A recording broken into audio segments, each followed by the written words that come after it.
As a ఎంపీగా, as a ఎమ్మెల్యేగా 2 పాత్రలు చూస్తే ఏది బాగుంది సార్? ఏది బాగుంది అంటే నాకు ఒరిజినల్గా ఇష్టమైంది ఎంపీ. అనుకోకుండా నేను ఇందులో నెట్టివేయబడ్డా.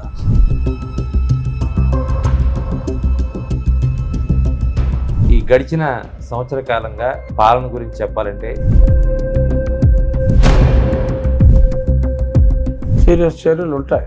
దీనివల్ల జాతీయ స్థాయిలో ఇమేజ్ డౌన్ అవ్వటం అనేది ఏముండదు. ఎవరు పట్టించుకుంటారు? కానీ జరుగుతున్నటువంటి డ్యామేజ్తో ఎవరో ఎమ్మెల్యేలు ఎవరో తెలివి తక్కువలేం కాదు. సో వాళ్ళకి అంత సలహాలు ఇవ్వాల్సిన అవసరం ఏమి లేదు. వేశ్యల రాజధాని అనేటువంటి పదం చాలా తీవ్రమైనటువంటి పదం. కృష్ణరాజు ఎవడో తెలుసు, ఈడెవడో కొమ్మినేని ఎవడో తెలుసు. బయట అడవన్నీ అన్నా కోసమా మాట్లాడేది. ఈ భాషలో మాట్లాడేది ఫీలింగ్స్ అట్ అవుతాయి. ఎన్నికల టైం వచ్చేదాకా కాలక్షేపం చేశారు, ఇప్పుడు కూడా మళ్ళీ అలాగే కాలక్షేపం చేయబోతున్నారు అనేటువంటి కామెంట్ కూడా వినపడుతుంది. నమస్తే, తెలుగు వన్కి స్వాగతం. నేను కృష్ణా నాదెండ్ల. సరిగ్గా ఏడాది క్రితం కూటమి పాలన ప్రారంభమైంది.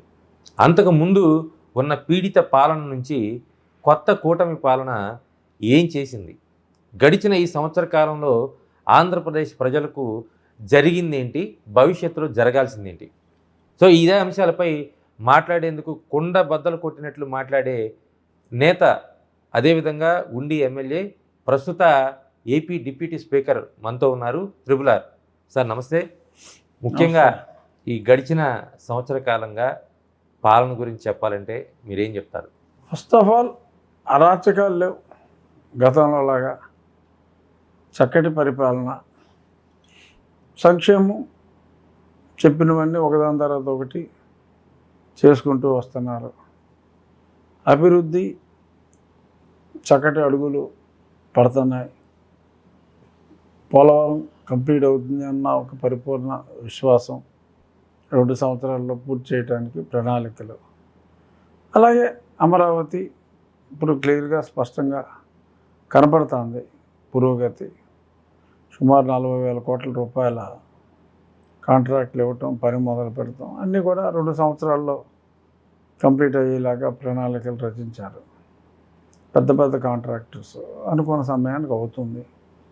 సో ఇలా అభివృద్ధి కార్యక్రమాలు కూడా, అంటే క్యాపిటల్ ఇన్వెస్ట్మెంట్ కూడా ఒక సంక్షేమానికి సంబంధించి ఇన్వెస్ట్మెంట్ కాకుండా గతంలో సంక్షేమంతో పాటు క్యాపిటల్ ఇన్వెస్ట్మెంట్ కూడా తగు స్థాయిలో జరుగుతుంది. కాబట్టి దాని అభివృద్ధి ఫలాలు ఫిజికల్గా చూడాలి అంటే 2 సంవత్సరాలు పడుతుంది. సో అప్పుడు అభివృద్ధి, సంక్షేమం రెండు ఒకదానికొకటి పోటీ పడతాయి. ప్రస్తుతం సంక్షేమం గత ప్రభుత్వం కన్నా బెటర్గానే ఉంది. అప్పుడు 3,000 ఇచ్చేవారు పింఛన్, ఇప్పుడు 4,000 ఇస్తున్నారు. మరి అప్పుడు ఒక పిల్లగాడికే ఇచ్చేవారు అమ్మ ఒడి పేరుతో. ఇప్పుడు ఎంతమంది ఉన్నా ఇవ్వటం, రేపుతో శ్రీకారం చుడుతున్నారు. ఆ గ్యాస్ సిలిండర్ పథకం కొత్తగా పెట్టారు. ఉచిత బస్సు కూడా ఆగస్టు 15 అని చెప్పి అనౌన్స్ చేయడం జరిగింది. సో చెప్పినవన్నీ ఆల్మోస్ట్ అయిపోతున్నాయి. సూపర్ 6 మొత్తం కూడా సక్సెస్ అయినట్లేదు సార్? అంతేగా అవుతున్నాయి. అప్పుడు ఆల్రెడీ రేపుతో 3 అవుతాయి. ఆ 4వది బస్సు ఆగస్టు 15కి అవుతుంది. దశల వారీగా సూపర్ 6 అమలు అనేది జరుగుతుంది సార్. దీన్ని కూడా ఓవర్ నైట్ అని చెప్పలేదు. అదే ఎక్కడ జరగదులేదు సార్. ఒక మాట మీరు ఇందాక ఒక ప్రస్తావన తీసుకొచ్చారు. దాదాపుగా 40,000 కోట్ల రూపాయలతో అమరావతి ప్రాంత దగ్గర, అంటే నిర్మాణం కావచ్చు లేదా ప్రాజెక్టులు కావచ్చు, అన్నీ వస్తున్నాయని.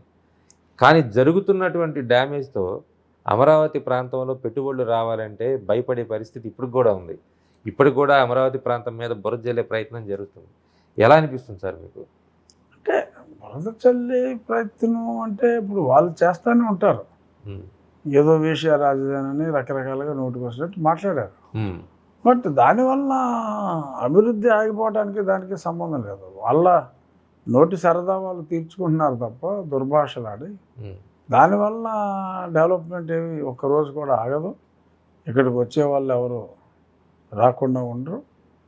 క్యాపిటల్ కాబట్టి, సో క్యాపిటల్ తోటి దగ్గరగా ఉండవలసిన అవసరాలు చాలామందికి ఉంటాయి. కాబట్టి డెఫినెట్గా దాని వంతు అభివృద్ధి జరుగుతుంది. దానికి తోడు మరి ఇప్పుడు 9 డిస్ట్రిక్ట్ ప్లానింగ్ కూడా ఉంది కదా, మొత్తం హెల్త్ కేర్కి ఒక సెంటరు, ఇలా రకరకాల హబ్స్, స్కూల్స్కి ఒక సెంటరు. సో దాని ప్రకారం మంచి అభివృద్ధి ఉంటుంది. నవనగరాల నిర్మాణం. సార్, నేను ఎందుకు అభివృద్ధి మీద ఎఫెక్ట్ పడుతుందని అన్నానంటే, వేశ్యల రాజధాని అనేటువంటి పదం చాలా తీవ్రమైనటువంటి పదం. అంటే ప్రపంచం దృష్టిలో కానీ, లేదంటే భారతదేశంలో మిగతా ప్రాంతాల దృష్టిలో కానీ, అమరావతిలో ఏదో జరుగుతుంది, ఇల్లీగల్ యాక్టివిటీ జరుగుతుంది. Nobody bothers. అది ఎక్కడ మహిళల్ని అవమానించారని మనం దాన్ని డెఫినెట్గా సీరియస్గా తీసుకోవాలి. అది సీరియస్గా తీసుకుంటున్నారు. మళ్ళీ ఎవడో కూడా అలాంటి వాచ్యాలను ప్రదర్శించకుండా సీరియస్ చర్యలు ఉంటాయి. ఇది దీనివలన జాతీయ స్థాయిలో ఇమేజ్ డౌన్ అవ్వటం అనేది ఏముండదు. ఎవడో పట్టించుకుంటాడు. ఇక్కడ మాట్లాడాడు ఆ కృష్ణరాజు, వీళ్ళు కృష్ణరాజు ఎవడో తెలుసు, ఈడెవడో కొమ్మినేని ఎవడో తెలుసు, బయట ఆడేమన్నా అన్నా ఓసామా మాట్లాడింది, ఎవడో లోకల్ వాడు మాట్లాడాడు. బట్ లోకల్ వాళ్ళ ఫీలింగ్స్ హర్ట్ అవుతాయి. ఈ భాషలో మాట్లాడాడు, వీళ్ళ ఫీలింగ్స్ హర్ట్ అవుతాయి అంతే తప్ప బయట నుంచి వచ్చే వాళ్ళకి ఇక్కడికి వచ్చే వాళ్ళకి ఎటువంటి సంబంధం. సార్, మీరు యాక్చువల్గా ఇప్పుడు డిప్యూటీ స్పీకర్ స్థానంలో ఉన్నారు. అంటే ఆ స్థానం కన్నా ముందు ఒక ప్రజాప్రతినిధిగా, ఒక ఎమ్మెల్యేగా ఉన్నారు ఉండి ప్రాంతానికి. ఉండి ప్రాంతం నుంచి పబ్లిక్ దగ్గర నుంచి వస్తున్నటువంటి ఫీడ్బ్యాక్ ఈ ప్రభుత్వం మీద కానీ, లేదంటే పరిపాలన మీద కానీ ఎలా ఉందనుకోవచ్చు? ఉండే వరకు చాలా చక్కటి ఫీడ్బ్యాక్ ఉంటుంది, అందులో ఎటువంటి డౌట్ లేదు. ఎందుకంటే ప్రభుత్వ కార్యక్రమాలు జరుగుతున్నాయి. ఆ పెన్షన్ స్కీము అఫ్కోర్స్ తల్లిఒడి రేపు మొదలవుతుంది. బట్ దానికి సంబంధం లేకుండా నేను చెప్పిన దానికన్నా చాలా ఎక్కువ డెవలప్మెంటు, కొంత ప్రభుత్వ సాయంతో, బట్ ఎక్కువగా ప్రజల సహకారంతో, నా వంతు కొంత, నా స్నేహితుల వంతు కొంత, సిఎస్ఆర్ నిధులు, పబ్లిక్ సెక్టర్ అండర్టేకింగ్స్ నుంచి నాకున్న కాంట్రాక్ట్స్తో, పర్సనల్ కాంట్రాక్ట్స్తో అవన్నీ తీసుకొచ్చి నేను అద్భుతమైన అభివృద్ధి పథకాలతో, ఈ ప్రభుత్వ పథకాలకు సంబంధం లేకుండా ఓవరాల్ గుడ్ ఆఫ్ ద పీపుల్కి, so health care point of వ్యూలో కానీ ఒక డయాలసిస్ సెంటర్ పెట్టించాం. కాలువలన్నీ ఎప్పుడో 30 ఏళ్ళ నుంచి పొడిగిపోయి అన్నీ కూడా యుద్ధ ప్రాతిపదికన తీయటం, ఆక్రమణలు చాలా ఉన్నాయి. ఆక్రమణలన్నీ ఎటువంటి అభ్యంతరాలు పెట్టినా వెనకడుగు వేయకుండా ఆక్రమణలు తొలగించడం, ఇవన్నీ కూడా స్కూల్స్ బాగు చేయటం, ప్లే గ్రౌండ్స్ అభివృద్ధి చేయటం, లా అండ్ ఆర్డర్ కంట్రోల్కి ఓవరాల్ సీసీటీవీ నెట్వర్క్లో ఏర్పాటు చేయటం మొదలుపెట్టాం. సో ఇలా ఎన్నో ఎక్కడా జరగని డిఫరెంట్ కార్యక్రమాలన్నీ నా నియోజకవర్గం ఒక్క దాంట్లోనే జరుగుతున్నాయి. కాబట్టి మిగిలిన చోట్ల సపోజ్ ఒక 1/2 కిలో హ్యాపీనెస్ ఉంటే మా ఉండిలో అయితే కిలో హ్యాపీనెస్ ఉంటుంది. అంత ఖచ్చితంగా చెప్పగలను. మీరు ఎవరు వెళ్ళి ఏ నూక్ అండ్ కార్నర్ ఆఫ్ నా నియోజకవర్గంలో మాట్లాడినా చెప్తారు. అది మేము వెళ్ళి అక్కడ పరిశీలన చేయొచ్చు క్షేత్రస్థాయి హ్యాపీగా. ఏ మూలకి వెళ్ళి అడిగినా సరే చెప్తారు. ఏం సార్, మీరే అంటే డిప్యూటీ స్పీకర్ స్థాయిలో ఉన్నారు. మీ ఎమ్మెల్యేలకి, నూతనంగా ఎన్నికైనటువంటి ఎమ్మెల్యేలు కానీ, సీనియర్లు కానీ, ఎమ్మెల్యేలు కానీ అభివృద్ధి కోసం ఎలాంటి నిర్మాణాత్మకమైనటువంటి పనులు చేయాలి, ఏం చేయాలనేది ఏమైనా సలహాలు, సంప్రదింపులు అట్లాంటివి చేయాలి? ఎవరో ఎమ్మెల్యేలు ఎవరో తెలివి తక్కువలేం కాదు. సో వాళ్ళకి అంత సలహాలు ఇవ్వాల్సిన అవసరం ఏమి లేదు. సో వాళ్ళు ఎనీబడీ కెన్ డూ ఇట్. అంటే నేను ఒక 1 వీక్ చేయాలి. ఒక 1 వీక్ బ్యాక్ సీఎం గారు ఒక కామెంట్ చేసినట్టున్నారు. అంటే ఎమ్మెల్యేలు చాలామంది గ్రౌండ్లోకి వెళ్ళటం లేదు, కొంతమంది నా దృష్టిలో వచ్చిందని. అలాంటి వాళ్ళకి ఒక స్పీకర్ స్థాయిలో ఉన్నప్పుడు చెప్పొచ్చు కదా. అంత అంటే కొన్ని క్లాసులు కూడా పెట్టే అవకాశం ఉంటుంది కదా సార్, ట్రైనింగ్ క్లాసులు కూడా పెట్టచ్చు కదా.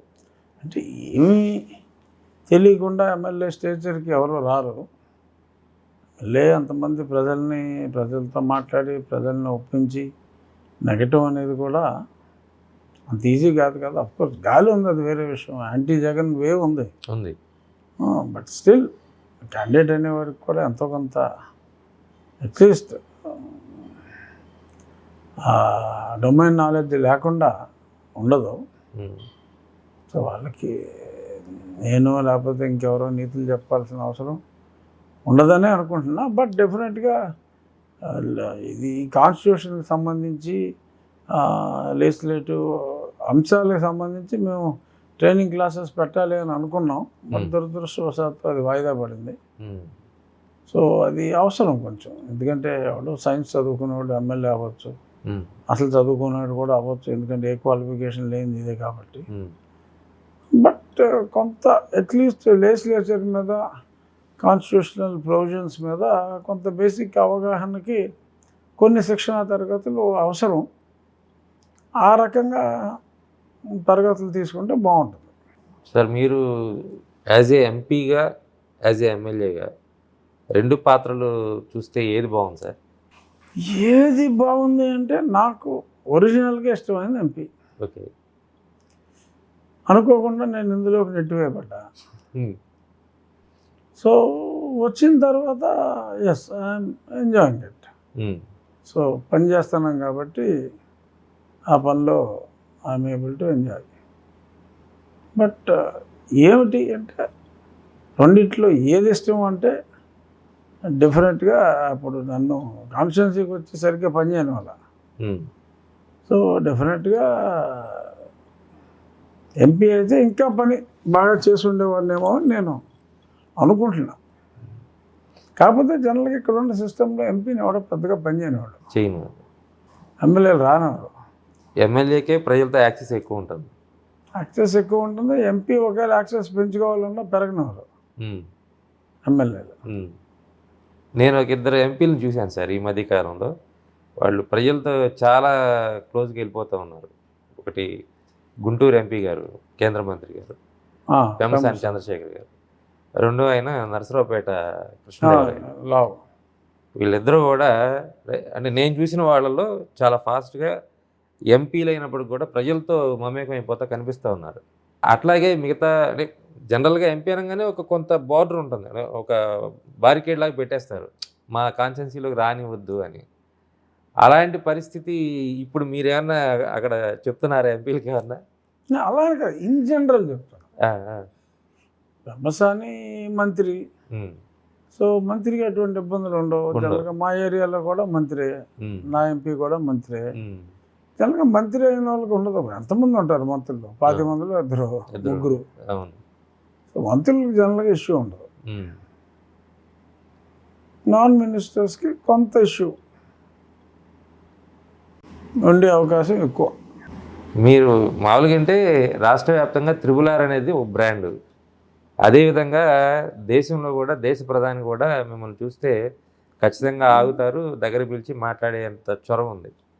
అలాంటి ఒక ఎంపీ స్థానంలో ఉన్నటువంటి త్రిబుల్-ఆర్కి ఒక పెద్ద కష్టం వచ్చింది గతంలో. అసలు ఆ కష్టం వచ్చినప్పుడు నిజంగా మీరు ఎలా ఇదయ్యారు సార్? అంటే నేనేనా ఎంపీని ఇంత బాధపడుతున్నానా అనే ఆ ఫీల్ ఉందా అప్పుడు? ఎందుకు ఉండదు? ఖచ్చితంగా ఉంటుంది. ఖచ్చితంగా ఉంటుంది. అసలు గట్టిగా కొడుతున్నప్పుడు ఇది కళా నిజం అని కూడా డౌట్ వచ్చింది నాకే. తప్పదు, అన్నీ ఫేస్ చేసాం, వచ్చాం. ఇప్పుడు ఏం చేయబోతున్నారు సార్? అంటే మీ ప్రభుత్వం వచ్చి కూడా దాదాపు సంవత్సరం అవుతుంది. వాళ్ళంతా కూడా చాలామంది బయటే ఉన్నారు, మీరు వాళ్ళ మీద పోరాటం చేస్తున్నారు శిక్ష వేయాలని. ఎప్పటికీ జరుగుద్ది అంటారు న్యాయం? చూడాలి మరి. ఇంకా సునీల్ కుమార్ని విచారణకు కూడా పిలవలేదు, మరి ఎప్పుడు పిలుస్తారో చూడాలి. నేనైతే కంటిన్యూస్గా పుష్ చేస్తున్నా. మరి ఒక పక్క ప్రతిపక్షం రెడ్ బుక్ అని ఏడుస్తూ ఉంటుంది. నేనేమో అసలు నన్ను కొట్టినోడిని ఇంకొకసారి కూడా పిలవలేదని నేను అంటున్నా. మరి రెడ్ బుక్ కరెక్ట్ అయితే మరి ఈ పాటి పిలవాలి. నాకు తెలిసి రెడ్ బుక్లో అలాంటివి ఏమీ లేవు. Law is taking its own course. ఎప్పుడైనా కొంచెం నిదానంగానే వెళ్తారు కాబట్టి కక్ష సాధింపు చర్యలు లాంటివి ఏమీ లేవు. ఊరికే ప్రతిపక్షం అల్లరి చేస్తుంది రెడ్ బుక్ అని అనుకుంటున్నాను నేను. అంటే కక్ష సాధింపు చేయమని ఎవరు చెప్పరు సార్. కానీ ఇక్కడ ఉన్నటువంటి ప్రధానమైనటువంటి ప్రశ్న ఏంటంటే, ఒక దేశంలో ఒక ఎంపీ అంటే ఒక పార్లమెంట్లో అత్యున్నతమైనటువంటి వ్యక్తి. అలాంటి వ్యక్తిని తీసుకుని వెళ్ళి పోలీసు వ్యవస్థ కొడితే ఆయనకే న్యాయం జరగలేదు, నాలాంటి వాడిని కొడితే ఎప్పటికి న్యాయం జరిగిద్ది అనేటువంటి ఒక ప్రశ్న ఉంది. దానికి ఎట్లా ఎవరు సమాధానం చెప్తారు? నేనైతే చెప్పలేను, ఎందుకంటే మరి బాధితుడినే నేను, ఇంకా రోధిస్తూనే ఉన్నాను కాబట్టి. మరి అది ముఖ్యమంత్రినో హోంమంత్రినో అడగాలి, మరి మీకు అవకాశం దొరికితే. అంటే మీరు డిప్యూటీ స్పీకర్ సార్. ఇప్పుడు డిప్యూటీ స్పీకర్ అనేది పెద్ద స్థాయం కాదా, రాజ్యాంగ పదవి ఓకే, బట్ అదే పెద్ద అంటే మామూలు వాళ్ళతో పోల్చుకుంటే మీకు అదొక కవచం. ఆ కవచంతో మీరు నాకు న్యాయం చేయమని అడుగుతున్నారు. మీరు నేను అన్యాయం చేస్తానని అడగట్లేదు. మీరు నాకు న్యాయం చేయమని అడిగినప్పుడు డిప్యూటీ స్పీకర్కి న్యాయం చేయలేకపోతే ఎట్లా అని న్యాయం చేసే ప్రయత్నంలో ఉన్నామని అంటున్నారు, ఆరు రాదర్ అనుకుంటున్నారు. చూడాలి, చూద్దాం. మరి ఇప్పుడు సంవత్సరం అయింది, తర్వాత ఇంకే సంవత్సరానికి అవుద్దో చూడాలి. ఇప్పుడు ఉన్నట్టు సరిగ్గా నేను కంప్లైంట్ ఇచ్చి కూడా ఇవాళకి సంవత్సరం అయింది అనుకోకుండా. జూన్ 11 నేను ఇచ్చింది లాస్ట్ టైం కంప్లైంట్. ప్రమాణ స్వీకారానికి ముందు రోజు ఇచ్చారు సార్? ముందు రోజు ఇచ్చారు. ఇప్పుడు ఏంటి సార్, రాష్ట్రంలో పాలన పోలవరం ప్రాజెక్టు గురించి చెప్పారు ఇందాక. రివర్స్ టెండరింగ్ అనేటువంటి ఒక పదంతో పోలవరాన్ని పూర్తి స్థాయిలో వెనక్కి నెట్టేశారని చెప్తున్నారు. ఇప్పుడు మళ్ళీ దానికి ఎట్లాంటి ప్రణాళికలు ఉన్నాయి, ఏం చేయబోతున్నారు అనేది? ఏముంది, ఇప్పుడు 2 yearsలో రోడ్ మ్యాప్ చాలా క్లియర్గా ఇచ్చారు. సో 2027 ఖరీఫ్కి వాటర్ ఫుల్ ఫ్లెడ్జ్డ్గా కంప్లీట్ అయిపోతుందని చూసా పేపర్లో. సో అంతా ఆల్మోస్ట్ ఇదివరకే 74% అయిపోయింది. మధ్యలో పెద్ద ప్రోగ్రెస్ లేదు 5 ఏళ్ళు. బట్ 25% కోర్స్ కొంత డయాఫ్రమ్ వాల్ మళ్ళీ రీప్లేస్ చేయాల్సి వస్తుంది కొత్తది, దానివల్ల 1000 కోట్లు అదనపు ఖర్చు. బట్ ఏదేమైనా 27 ఖరీఫ్ సీజన్కి 2027 ఇంకో 2 ఏళ్ళు అవుతుంది. ఇప్పుడు ఆ ప్రభుత్వాన్ని ఈ ప్రభుత్వాన్ని మీరు దగ్గర నుంచి చూసినటువంటి ఒక ప్రజాప్రతినిధి, ఏం సార్ అక్కడ జరిగినటువంటి అక్రమాలు కానీ అన్యాయాలు కానీ చెప్పాలంటే ఏం చెప్తారు ప్రజలకి? ఏముందా, అవన్నీ ప్రజలు తెలుసుకునే కదా నోటించింది. అక్రమాలని 4 సంవత్సరాల పాటు రోజుకు 1 గంట ట్యూషన్ తీసుకున్నట్టు తీసుకున్నా మీడియాలో. సరే, నా వల్లనే అందరికీ అర్థమైందని అన్నా కానీ I played a key role. So జనాలకు అర్థమైంది, జనం తిరస్కరించారు. సో కాబట్టి దాని గురించి వాళ్ళు అన్యాయం చేశారు కాబట్టి, అంత దరిద్రంగా పరిపాలించారు కాబట్టి మరి 11 సీట్లకి రెస్ట్రిక్ట్ అయిపోయారు. ఇప్పుడు బాగుంది ప్రభుత్వం పనితీరు, వాళ్ళకిలాగా అరాచకాలు లేవు. సో నిదానంగా మరి ఆర్థిక వ్యవస్థ అస్తవ్యస్తంగా ఉన్నా సో బ్యాలెన్స్డ్గా ముందుకెళ్తున్నారు. సార్ 150 పైన సీట్లు ఉన్నటువంటి వైసీపీ ఒక్కసారిగా 11 సీట్లు పడిపోద్దని అసలు ఊహించారా సార్? అంటే నేను జనరల్గా 25 దాటమని చాలాసార్లు చెప్పడం జరిగింది. ఇప్పుడు కాదు, నేను ఎలక్షన్కి 2 సంవత్సరాల ముందే ఎన్నో సందర్భాల్లో నేను చెప్పా. అతను వై నాట్ 175 అన్నప్పుడు కూడా చెప్పడం జరిగింది. సార్ వైసీపీ ఆ స్థాయిలో పతనం అయిపోవడానికి ప్రధాన కారణాలు అంటే ఏం చెప్తారు సార్? జగనే. వైసీపీ గెలవడానికి జగనే, ఓడిపోవడానికి జగన్. వైసీపీ అంటే జగనే. అంటే కొన్ని చర్యలు ఉంటాయి కదా, ఇప్పుడు అలాంటి చర్యలు అంటే ఏం చెప్తారు? ఇది అరాచకాలు. అరాచకాలు అదే మెయిన్. అతను ఏదో ఇచ్చాడు సంక్షేమం అని, ఏమి ఇచ్చినప్పటికీ కూడా లా అండ్ ఆర్డర్ ఫెయిల్యూర్ అయితే ఎవరో తట్టుకోలేరు. సో లా అండ్ ఆర్డర్ విషయంలో ఇట్స్ ఎ ఫెయిల్యూర్. సో ప్రజలకి లా అండ్ ఆర్డర్ ఇవ్వకుండా నేను అది ఇచ్చాను ఇది ఇచ్చాను అంటే యాక్సెప్ట్ చేయరు. అన్నీ కావాలి ఫైనల్గా ప్రజలకి, ఇది కావాలి అది కావాలి అన్నీ కావాలి. ఇప్పుడు కూటమి ప్రభుత్వానికి చెప్పాలంటే ఏం చెప్తారు సార్? అన్నీ బ్యాలెన్స్డ్గానే వెళ్తున్నారు. అంటే ప్రభుత్వం అంటే కేవలం సంక్షేమమే కాదు, ప్రాంతాల వారి అభివృద్ధి కావాలి, అదేవిధంగా పరిశ్రమలు రావాలి అనేది అందరు చెప్తున్నటువంటి మాటే. కానీ రాష్ట్రంలో ఇప్పటికి కూడా ఉపాధి కల్పన, ఉద్యోగ కల్పన అనేది లేదు అనేది ప్రధానంగా వినిపిస్తున్నది. అంటే కొత్త పరిశ్రమలు రావడానికి కానీ, ఇప్పుడు ఈ 4 ఏళ్ళు మళ్ళీ ఇంకా మిగిలిన 4 ఏళ్ళు కానీ ఇప్పుడు పరిశ్రమ రావాలి అంటాం కరెక్ట్ కాదు. ఇప్పుడు ఏ పరిశ్రమ పెడితే మనకి డిమాండ్ ఉంటుంది.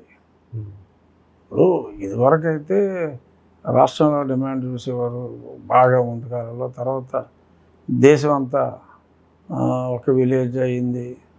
సో దేశంలో ఎవరు ఏ ప్రోడక్ట్ చేస్తారో చూసుకోవాలి. ఇప్పుడు గ్లోబల్ విలేజ్ అయింది. సో గ్లోబల్గా చైనా వాడు ఏం చేస్తున్నాడు, ఇంకో దేశంలో ఏం చేస్తున్నాడు, ఆడి కాస్ట్ ఆఫ్ ప్రొడక్షన్లు అన్నీ చూసుకుని కూడా మనం ఒక ఇండస్ట్రీకి పెట్టాలి అంటే ఆచితూచి అడుగులేయాలి. ఇండస్ట్రీ పెడతామంటే ఎవడో ఒకడు వస్తాడు ఏదో ఒకటి పెట్టేస్తాడు అంటాం కాదు కదా. దేనికి డిమాండ్ ఉంది, దానికి ఇక్కడ ఉన్న ప్లేస్ అనుకూలంగా ఉంటుందా ఉండదా, ఇవన్నీ కూడా కూలంకషంగా అధ్యయనం చేసి ఒక ఇండస్ట్రీ వస్తుంది. సో అంచేత ఏ ఇండస్ట్రీ పడితే ఆ ఇండస్ట్రీ ఎక్కడ పడితే అక్కడ రాదు. ఈ ఆంధ్రప్రదేశ్కి ఏ ఇండస్ట్రీ ఎక్కడ పెడితే లాజిస్టిక్స్ బాగుంటుంది. ఇప్పుడు స్టీల్ ప్లాంట్ ఉంది, మరి వైజాగ్ స్టీల్ ప్లాంట్ పెద్ద యూనిట్ ఇప్పుడు పెట్టారు. దానికి కోల్ మైన్ ఇవ్వాలి. కోల్ మైన్ అవ్వకుండా ఎంతసేపు వైజాగ్ స్టీల్ ప్లాంట్ విశాఖ ఉక్కు హక్కు అని చెప్పి గొడవలు చేయడం కాదు. సో కన్స్ట్రక్టివ్గా దానికి ఒక కోల్ మైన్ తెచ్చుకోవాలి. తెచ్చుకుంటే దాన్ని కూడా ఎక్స్పాండ్ చేసుకోవచ్చు. ఐరన్ ఓర్ మైన్స్ అలాట్ చేస్తే ఇంకా మంచిది. అవన్నీ చేసుకోవాలి. ఎవడో ప్రైవేట్ వాడికి ఎక్కడో ఇస్తూ ఉంటారు, ఇంకెక్కడో స్టీల్ ప్లాంట్ కడతా ఉంటారు. అది ముందు ఉన్నదాని సంగతి చూడరా. దాంతోపాటు మనకి సుదీర్ఘ తీర ప్రాంతం కూడా ఉంది. ఆ తీర ప్రాంతాన్ని ఉపయోగించుకొని కూడా కొన్ని ఊరికి పోర్ట్లు కడితే బిజినెస్ ఉండదు. ఏం చేసుకుంటాడు, పోర్ట్లు కట్టి గోళీలు ఆడుకోవాలి. వ్యాపారం ఉండాలి కదా. వ్యాపారం ఉండాలంటే దానికి తగ్గ క్యాప్టివ్ ఇండస్ట్రీ, ఏ పోర్ట్ అయినా కొంత క్యాప్టివ్ ఇండస్ట్రీ ఉంటే ఒక అట్లీస్ట్ 30-40% కెపాసిటీ యూటిలైజేషన్కి అది సర్వే అవుతుంది. సో కొద్ది సంవత్సరాలు అయితే డెఫినెట్గా దానికి ఆ పోర్ట్ బేస్డ్ ఇండస్ట్రీస్ మరీ అక్కడే కాకపోయినా ఆ పరిసర ప్రాంతాల్లో రావడానికి వాటికి కాస్త అనువుగా ఉంటుంది. సో ఇవన్నీ ఓవర్ నైట్ జరగవు, టైం పడుతుంది. ఒక ఇండస్ట్రీ ఇవాళ ఫౌండేషన్ వేస్తే పెద్ద ఇండస్ట్రీ అయితే కంప్లీట్ అవ్వడానికి 3 సంవత్సరాలు పడుతుంది. సో ఈ సంవత్సరం మొదలెడితే ఎన్నికల సంవత్సరానికి కంప్లీట్ అవుతాయి పెద్ద ప్రాజెక్టులు అయితే. సో అంచేత ఇది ఇట్ విల్ టేక్ టైం. రాజధాని ప్రాంతం కూడా గతంలో ఇట్లాగే ఎన్నికల టైం వచ్చేదాకా కాలక్షేపం చేశారు, ఇప్పుడు కూడా మళ్ళీ అలాగే కాలక్షేపం చేయబోతున్నారు అనేటువంటి కామెంట్ కూడా వినపడుతుంది. కాలక్షేపం ఉండదు, ఎందుకంటే అన్నీ ఆల్రెడీ వర్క్ నడుస్తుంది కదా. సెటప్ ఇవన్నీ బిల్డింగ్లు ఇవే కదా. సో 2 year టర్మ్ చాలు, 2 yearకి కంప్లీట్ అయిపోతాయి. సో అంచేత ఆలస్యం ఉండదు, మళ్ళీ వేరే ప్రభుత్వం రావటం కూడా ఉండే అవకాశం ఏమాత్రం లేదు. మన రాష్ట్రానికి వచ్చేసరికి సార్ ఉపాధి లేక ఇతర ప్రాంతాలకు తరలి వెళ్ళిపోతున్నారు అనేటువంటి ఒక మాట బలంగా వినపడుతుంది. అంటే ఇక్కడ రాజధాని అంటే బాగా చదువుకున్న వాళ్ళ ప్రాబ్లం ఉంది, కానీ అసలు లేబర్ దొరకట్లా. ఇప్పుడు మా వెస్ట్ గోదావరి, ఈస్ట్ గోదావరి ఉంది, అంతా మాకు ఒరిస్సా. ఇప్పుడు ఒరిస్సాలో కూడా డెవలప్మెంట్ ఎక్కువైపోయింది. అంత బీహారు, బెంగాలు, కొద్ది రోజుల్లో యూపీ నుంచి కూడా వచ్చే వాళ్ళు ఆగిపోతారు. అక్కడ హ్యూజ్ డెవలప్మెంట్ నడుస్తుంది. ఆదిత్యనాథ్, యోగి వచ్చాక they are doing extremely well. So ఇప్పుడు యాజ్ ఇట్ ఈస్ పని చేయాలంటే మనుషులు దొరకట్లా. 600 ఇస్తారన్నా కూడా మనుషులు రావట్లా. అలాగని ప్రతి ఓడు బీటెక్లు ఎంటెక్లు చదివారు, వాళ్ళకి ఉద్యోగాలు లేవు. బట్ వర్కింగ్ క్లాస్కి మనుషులు దొరకట్లా, ఐటీఐ చదువుకున్న వాళ్ళు దొరకట్లా, ఎంటెక్ వాళ్ళు దొరుకుతున్నారు. సార్ ఉచిత పథకాలు అనే అంశం ఈ కార్మికుల్ని వ్యవస్థకు దూరం చేసిందని అనుకోవచ్చా? కార్మికులు దొరకపోవడానికి అది కూడా ఒక కారణం అని బయట ఒక మాట వినపడుతుంది. కొంత ఉచిత పథకాలు అయితే ప్రభావం చూపిస్తున్నాయి. అంటే ఇతర రాష్ట్రాల నుంచి ఎక్కువ మంది కార్మికులు వలస వస్తున్నారు ఇక్కడికి. బీహార్లో ఓల్డ్ ఏజ్ పెన్షన్ 500 సార్, ఇక్కడ 4000. బీహార్లో 550. 500 ఇక్కడ 4000. సో కాబట్టి పని చేయడానికి ఇక్కడికి వస్తాడు, ఎక్కువ సంపాదించుకుంటాడు. అసలు వాస్తవంగా అయితే వెనకబడిన రాష్ట్రం బీహార్, అంటే పనులు లేకుండా ఇబ్బందులు పడేటువంటి ప్రాంతం. అక్కడ ఇవ్వాలి మామూలుగా అయితే ఆ 4000. ఇక్కడ ఇక్కడ ఇస్తున్నారు. ఇవ్వాలంటే వాళ్ళకి డబ్బులు లేవు. ఉమ్, వాళ్ళు అప్పులు చేసి ఇంట్రెస్ట్ ఉండదు అందరికీ. ఉమ్, మనం అప్పులు అపరాలు అయిపోయాం. ఉమ్, ఇదొక ఊబి. ఉమ్. ఇవ్వకపోతే సర్కార్ నడవదు. ఎట్లా సార్ మరి ఈ పరిస్థితికి? అంటే అందుకని మనకు అభివృద్ధి ఉండాలి. పాపం చంద్రబాబు నాయుడు గారు అహర్నిశలో పనిచేస్తున్నాడు ఆయన. ఉమ్, అభివృద్ధి అభివృద్ధి అభివృద్ధి అని పాపం ఆయన ఫైనాన్షియల్గా ఉన్న వనరులను చూసుకుంటే పాపం he's working beyond his limitations. Um, ఎన్ని ఇబ్బందులు ఉన్నప్పటికీ మరి ఆయన చాలా కష్టపడుతున్నారు. ఈ 75 ఇయర్స్ ఏజ్లో కూడా ప్రతినిత్యం దాదాపుగా 17-18 గంటలు పనిచేస్తారనేది. అవును, ఉమ్, అంతే ఫ్రెష్గా పనిచేస్తాడు ఆయన. ఆ. ఎట్లా ఉంది సార్? గత ముఖ్యమంత్రితో మీరు బాగా క్లోజ్గా మూవ్ అయ్యారు కొన్నాళ్ళు. ఈయనతో బాగా క్లోజ్గానే మూవ్ అవుతున్నారు. ఇద్దరికి కంపారిజన్ చెప్తే ఏం చెప్తారు? కంపారిజన్ లేదని చెప్తాను. ఉమ్, అసలు లేదు. ఉమ్. రాష్ట్రంలో ప్రతి చోట ఇప్పుడు ప్రధానంగా వినిపిస్తున్నటువంటి మాట లిక్కర్ పాలసీకి సంబంధించి కూడా గతంలో వినపడేది. ఇది చీప్ లిక్కర్ అని కానీ, తర్వాత నకిలీ లిక్కర్ అని కానీ. దాని మీద మీరు కూడా గతంలో చాలా కామెంట్లు చేశారు. చాలా చాలా చాలా. ఏం మార్పు ఏమైనా వచ్చిందా సార్ అప్పటికిప్పటికి? ముందుగా ఇప్పుడు పెద్ద కంపెనీలు బ్రాండ్స్ వచ్చినాయి. అప్పుడు అన్నీ ఊరు పేరు లేని చిల్లర కంపెనీలు. వేరే పెద్ద కంపెనీని అలౌ చేసేవారు కాదు, కమిషన్లు కక్కుర్తి. రోజు పేపర్లో చూస్తున్నారు కదా ఏం జరిగింది.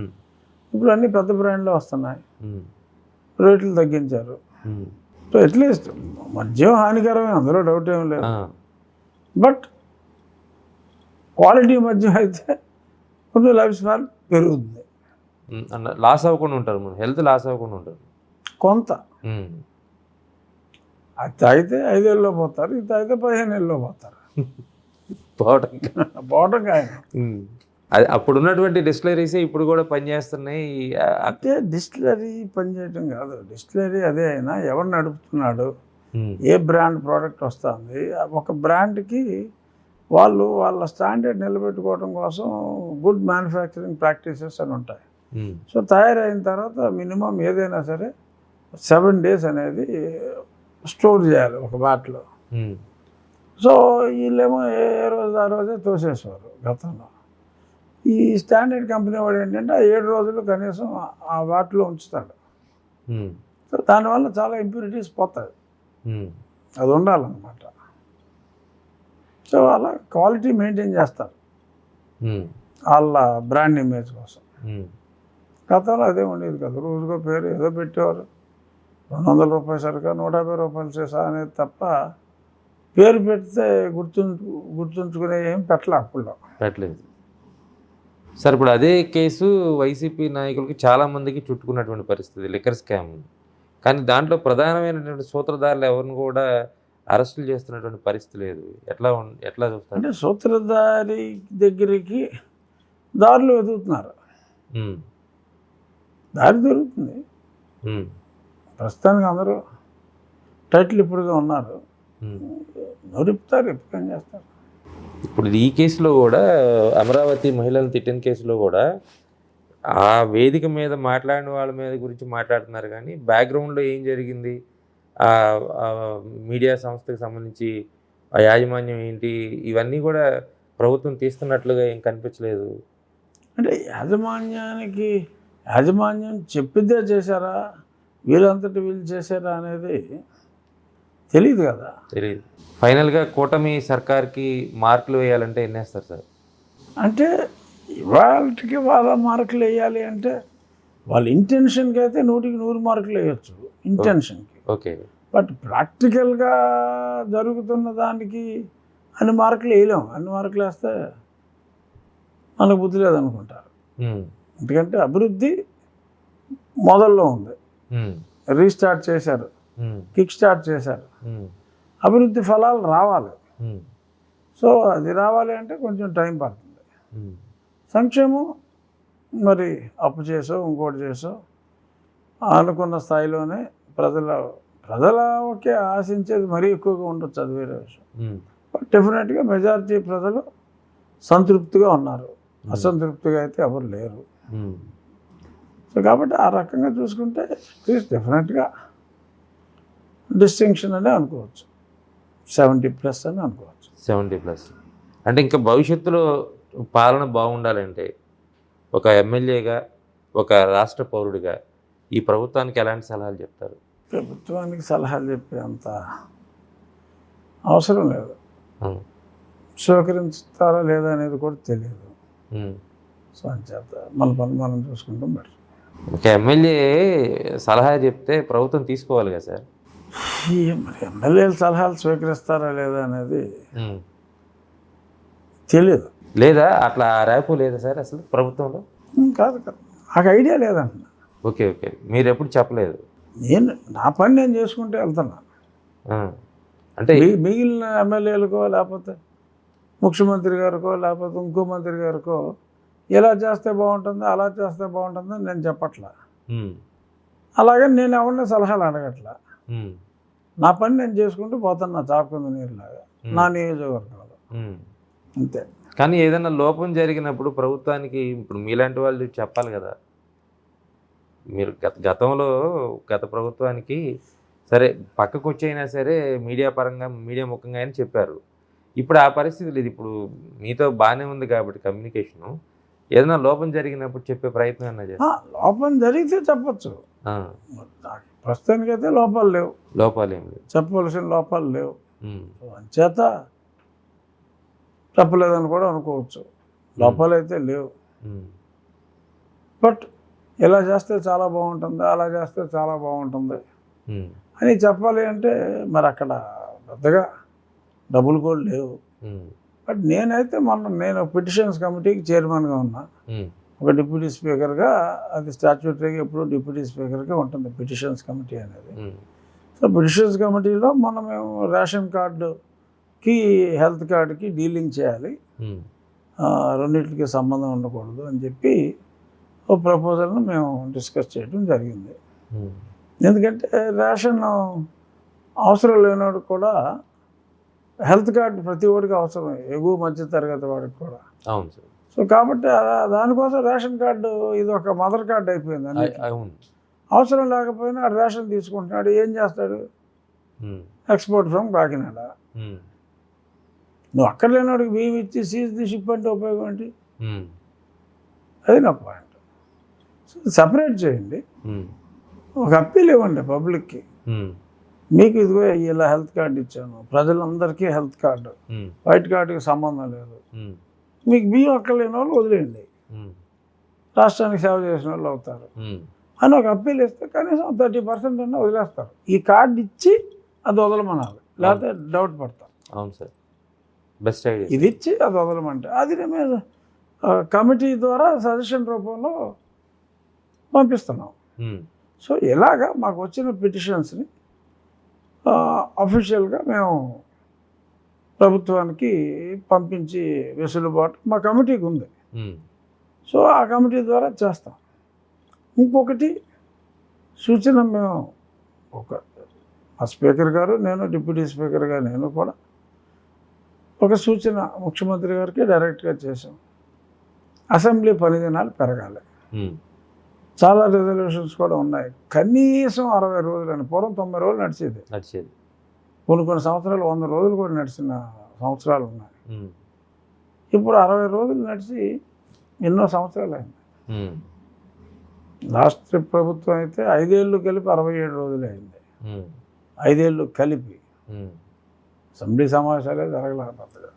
2 ఏళ్ళు కరోనా వంకెట్టారు, మిగిలిన 3 ఏళ్ళు కూడా ఏం జరగలేదు. ఉమ్, దానికి ముందు 5 సంవత్సరాలు తెలుగుదేశం ఉన్నప్పుడు కూడా ఓకే, అంతంత మాత్రం, ఉమ్, పెద్దగా ఏం జరగలేదు. ఉమ్, ఇప్పుడు అలాగే ఉంది.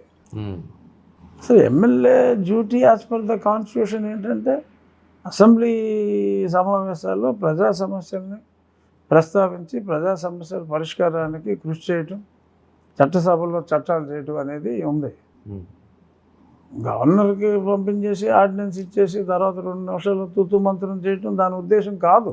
ఉమ్, చట్టసభల్లో ఎమ్మెల్యేలు దాని మీద చర్చించాలి, ఉమ్, ప్రజలు ఆ చర్చ చూడాలి, ఉమ్, ప్రజలకు ఆ చర్చ తెలియాలి. సో ఇది కూడా అసెంబ్లీ పరిధినాలు ఉండాలి అని చెప్పాం. ఉమ్. ఎన్ని రోజులు పెంచే ప్రపోజల్ ఏమైనా పెట్టారా సార్? ఇన్ని రోజులు కనీసం 60 రోజులు ఉండాలనేది రూల్ అండి సంవత్సరానికి. సంవత్సరానికి. ఎన్ని సెషన్స్ అంటే అది డిపెండ్స్ ఆన్ సమ్మర్ సెషన్స్ లేదు మినిమం 3 సెషన్లు ఉండాలి. ఉండాలి. 6 నెలల కన్నా గ్యాప్ ఉండకూడదని కూడా ఉంది.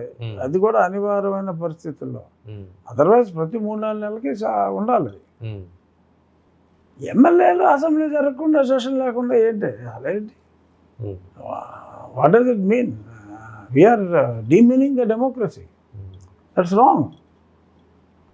అర్థం చేసుకునే వాళ్ళు ఎంతమంది? మరి అసెంబ్లీకే రాని ఎమ్మెల్యేలకి ఏం చెప్తారు సార్? రమ్మని చెప్తాం, అందుకని ఏం చెప్తాం. అంటే స్పీకర్గా, డిప్యూటీ స్పీకర్గా మీకు కొన్ని అధికారాలు ఉంటాయి కదా, అట్లా రాని లేదు అయితే 60 రోజులు కంటిన్యూస్గా రాకపోతే సమావేశాలకి ఒక సంవత్సరంలో అదే ఎప్పుడైనా సరే 60 రోజులు కంటిన్యూస్గా రాకపోతే వాళ్ళని డిస్క్వాలిఫై చేయొచ్చు చట్టం ప్రకారం. అసలు 60 రోజులు సభ జరిగితే కదా అక్కడ వచ్చాడో లేడో చెప్పడానికి. ఓకే, సభ జరిగేది 50 రోజులు అయితే ఇంకా అది నెక్స్ట్ ఇయర్ కూడా ఎక్స్టెండ్ అవుతుంది ఈ 60 రోజులు అన్నది. ఈలో మధ్యలో ఒకసారి వచ్చి సంతకం పెట్టి వెళ్ళిపోవచ్చు. అలాగే 3-4 వచ్చి సంతకం పెట్టి వెళ్ళిపోయారు. మొన్న ఈ మధ్య వచ్చి పెట్టలేదు. ఆ సందర్భంగా మీ కళ నెరవేరింది అనుకున్నారా సార్? లేదు, నా కళ అలాంటిది ఏమి లేదు. నేనేమి అసెంబ్లీలో స్పీకర్ అవ్వాలో డిప్యూటీ స్పీకర్ అవ్వాలో అని నేనేమి కళ ఏం కల్లా. మంత్రి అవుతానేమో అని అనుకున్నా ముందు.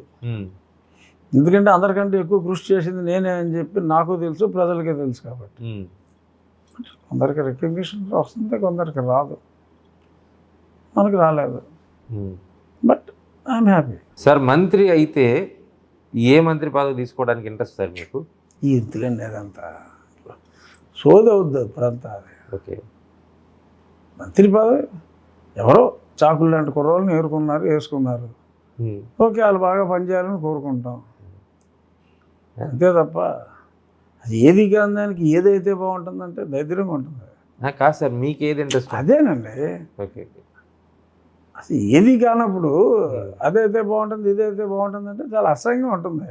ఓకే, నేను చెప్పాలంటే చెప్పేవాడికి చూసేవాడికి అడిగేవాడికి బాగానే ఉండొచ్చు, బట్ చెప్పేవాడికి చూసేవాడికి దరిద్రంగా ఉంటుంది.